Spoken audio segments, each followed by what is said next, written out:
So, once again, good morning, everyone. Our next speaker is a true leader of leaders, a highly driven expert that organizations call upon when they need measurable, sustainable transformation and not just general advice. She's widely recognized as the best coach in Singapore, and her credentials speak to a truly global impact. She's a former global board director for the International Coaching Federation, ICF, and her professional foundation was laid through a distinguished career at institutions like the World Bank. Known for her self-assured, vibrant, and inspiring presence, she has spent 28 years empowering leaders to embrace courage and fulfill their professional aspirations. Please join me in giving a huge warm welcome to a leader who creates excellence, Jass Malaney.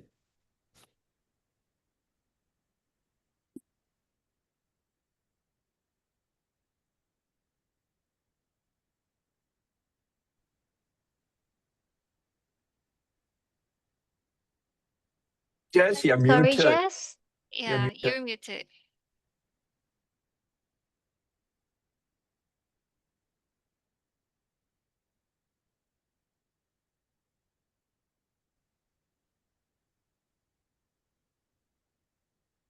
Apologies for that. Thank you very much for that lovely introduction, Matthias, and for the opportunity to be here to share from my years of experience on a topic that is very current in terms of leaders today. I just want to get a confirmation that you are able to see my slides. Yes? Yes, we can. Okay, appreciate that. Thank you. My topic is Elevate Your Resilience, Leading with Resilience, Embracing AI. As we know, in the world of AI, the disruption has made it even more challenging for leaders today to look at how this whole game of playing with AI can help them navigate and continue to bring the business results. The reason is that why do you think resilience is becoming such an important topic for leaders today? If we were to look at defining what resilience actually means, or what does it mean for you, then let's take a moment to do that. If you really look at resilience and how leaders are currently facing the challenges and navigating around it, in the word of Dr. Rick Hansen, he wrote about humans' three basic needs that happen when they're looking for resilience. The first one is for security, for being able to find some kind of satisfaction, or the need for connection. Now, that's at the individual human level. But now when we talk about bringing it to an corporate level, it becomes the organization's capacity, how they can truly absorb or recover from adversity, but they continue to thrive and adapt and grow as an organization, even if it is unpredictable environment. And for this, there have been proven ways that people, leaders have adapted and continue to build the resilience for themselves and the organization. And here are the three things that I have found from my research. The first is they anticipate and they prepare. So there's a lot of proactiveness that helps them gradually understand what could be the repercussion of the situation that is coming up. And really adapting and absorbing. So taking lessons, taking learnings from what has happened, but then again coming into a space of integrating it and using it as a system to ensure the organization continues to work. And then comes the part where they can use that learning to thrive.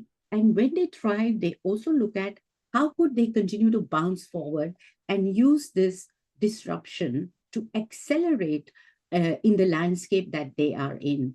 Now, let's now look at how do you think, well, how much time do you think it took for some of the businesses which are using AI to reach the first 100 million? Now, if you really look at it, when internet came in, it almost took 80 months. And that's about 8 years if we were to calculate it. And then it moved much faster in terms of adaptation because of embracing of new people started accepting what AI can do for them. And Facebook came in, which was about still 4 years or so, 54 months. But then, can you guess when TikTok came in, what was the take-up rate? Let me share with you, it was very fast, 9 months. And everybody thinks that TikTok really did it fast. But when ChatGPT came in, the numbers that reached 2 million was just in 2 months. So the space of acceleration in the environment is so rapid that there is no time for you to plan, replan, and look at how we can continue to build strategies or implement things that which have a 3-year plan or 5-year plan. It is moving so fast that true resilience, and this is my own definition, is that strategic capacity for these leaders to be able to harness the organizational energy as it's moving along with this rapid change. Now, let's look at a little quiz that I've created for you. It'll be great if you all can participate in it. Let's look at AI readiness like a quiz. So this is the first type that I define as those who have a little bit of inertia. They are still putting their hands across like the ostrich puts the head in the sand to say, I'm not too sure what this is all about. Maybe I just want to stay away from it. So be honest, are you one of those? Or are you the type who has started dabbling with it, using it perhaps for social media, which is what most of the leaders are actually doing and implementing? Or are you the type who is continuing to find new ways to tip into the water and go in for a swim if it's a cold day? Or are you the kind who has understood, yes, this is something phenomenal. This is something that's going to be a game changer for my organization. And you start looking at how can I use it and harness it? So you don't have to share your results, but it is for you to know in which category do you belong. And now let's talk about something which is really brought in because of this complex world that we are talking about. All the words of VUCA and everything is now replaced with something which is completely complex. And in this world, what research has shown is that there are these few challenges. 80% of the workforce by 2034 will be multi-generational, full of Gen Zs and alphas will be coming in. The geopolitical situation has created so much instability that 30% of the leaders worldwide know that this could be a stressful situation, especially given the wars that are taking place in Europe. The skill gap that has come in now, 80% of companies have realized that there is a skill gap that needs to happen, catch up with very fast, because this is not going to help you have the kind of employees that will work in. And now looking at adoption rate of AI, while 78% of organization from my research showed that more and more leaders are actually taking steps into working with AI, like middle management has adapted it, but there is still a lot of resistance. And they do know that it is going to be a game changer. The jobs are going to move. And so accordingly, they'll need to plan out and see how the new world will show up. Another thing that I want to add here is that with the new tariff wars and the financial risks that are coming in, economic struggles are also real time issues that organizations will be facing, and leaders have to be prepared for it. Now, other three things that I want to emphasize with this new era that's coming in, because we do need to help our leaders prepare for this new kind of world that will happen. How can resilience be used as a strategic value creator? Now, let's look at that engineering enterprise kind of resilience. I have a client who is leading a Fortune 500 company. For the purposes of confidentiality, let's say her name is Sarah. She's a CEO and she's running a global logistics company. And somewhere in the back end, for some reason, there was a bug in the information system and resulting in overall losses, overburdened staff, overstocked warehouses, and they were finding it so difficult to catch this glitch. It took them some time, and the recovery came in because all these things had to have backup systems, which the organization could quickly realize that the agility to only depend on AI systems is something that will have to be readdressed as a short-term, mid-term, or long-term analysis of it. The next thing that's also coming up and is the talent resilience. The talent part of it is that while we've gone through several industrial revolution, when a printing press came in, there was a loss of lots of jobs.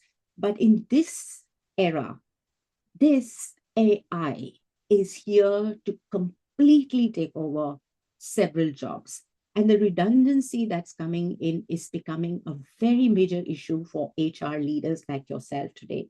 The AI literacy is imperative. The HR strategic advantage to ensure and see how jobs can be redefined or better optimized using the systems is something that is really real, and emphasis has to be put on it. The next one that we really need to talk about is how could organizations continue to build accelerate the ownership or governance that requires for the AI. So the true resilience is the strategic capacity to manage and harness this organizational energy, as I said. And the hardest part of AI isn't the tech, but it's the people to change how the way they work. And this is a quote by Satya Nadella, CEO of Microsoft, in 2025. So the accountability part comes in, where who truly owns AI? Is it the government's responsibility of all countries to ensure that ethical practices are done?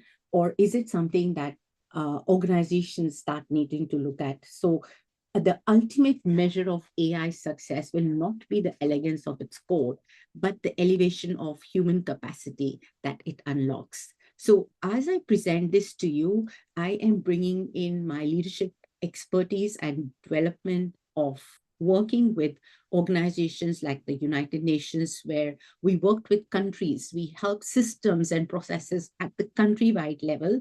And then my job of working with IMF allowed me to also see how large multinational organizations work on a global basis. I continue to be in leadership roles and being a business advisor to help companies reevaluate the way that they are looking at leadership challenges. And I think it puts me in a real situation where I am working with the HR leaders, not just as a vendor who comes in and gives you off-the-shelf products. I come in and help leaders diagnose the situation, understand what is the deep requirement that you have to address the challenge that you are facing, and to be able to then customize and deliver. As you can see, this is a very, very customized program that I have created to help your leaders understand how leadership can be taken to the next level. I also run assessment centers and team coaching. I work with leaders as their executive thinking partner to help them elevate their performance and work with teams and continue to grow the business. Now, with AI, what I have also shown you here is that exercises are built in, real topics are brought in, and a lot of questions are put into place where leaders feel that they want to step out of the training room and immediately take some action which will help them rectify things. And going forth, what it helps people really understand is that they take on that elevated mindset. They don't just think in the zone that this is my job, this is my area, but they start thinking as an organization and developing their capabilities, the capabilities of their team, the whole organization at the global level to ensure that everybody is a winner and success is brought in with the elevated mindset. So thank you very much for listening to me. And I look forward to meeting you at the other end.